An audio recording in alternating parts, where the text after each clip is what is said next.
Welcome back. In the last video, we looked at restrictions that we were going to have on x in this figure here, keeping in mind that we were working with the angle measure for this angle 5x plus 7, so I know my angle had to be less than 0, and it had to be greater than 180.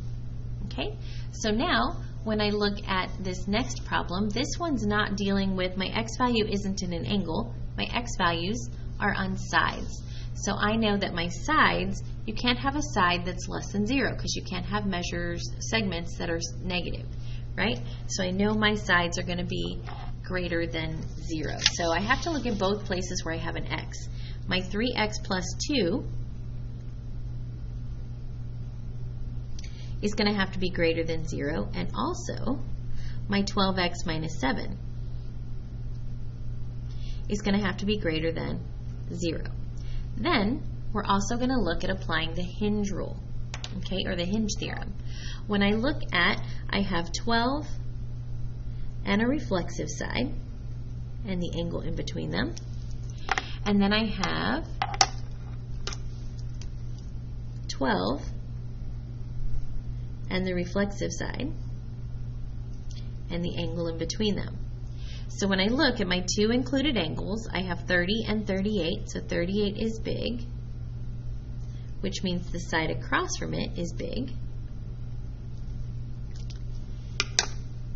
And then 30 is small, so that means the side across from it is small. Okay? Now, when we write these, we want to make sure that when we're solving them, we want to try to keep a positive x, just simply because, remember, when you're solving for x, if you have to divide or multiply by a negative, you have to remember to switch around that inequality. Okay, so when I have to write my own equation and I have x values in both, a lot of times I'll try to start with whichever one has the bigger x on the left-hand side of my equation, so that way when I'm moving everything over to the left to keep my x on the left, it'll stay positive. So I have 3x in this one, 12x in this one. I'm going to start with the 12x.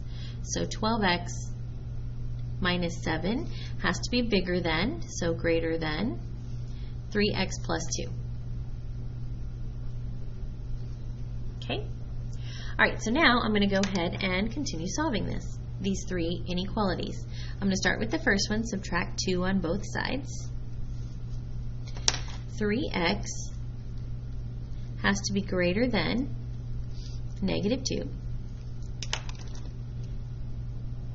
Oh, it's not a, yep, it's a 2. Divide both sides by 3. And when I do that, I get x is greater than, we can change that to negative 0.6 repeating, but I kind of like the idea of keeping it so I don't have to write a decimal that goes on forever and ever and ever. I like the idea of just leaving it as that fraction. Okay? All right, and then the next one, when I go to solve the next one, I'm going to do the same thing. I'm going to add 7 to both sides to solve my addition property of equality, which is going to give me 12x is greater than 0 plus 7 is 7. Divide both sides by 12. And x is greater than, and again, when I put that in my calculator, I get a decimal that goes on and on and on forever, so I'm just going to leave this as 7/12. We can look at the decimal form in a minute if we need to. All right, then when I'm solving this one, I want to first get all my x's on the same side of the inequality, so I'm going to subtract 3x. And this is where I was talking about on these, since we want to look at our x less thans and our x greater thans when we're done, we do want our x to be on the left-hand side. And so, since I knew I had to move, if I had my 12x on this side, I would be subtracting 12x over here, and I'd end up with a negative, which means I'd end up having to divide by negative and then flip my signs. So I want to try to avoid that if possible. Okay, so 12x is minus 3x is 9x.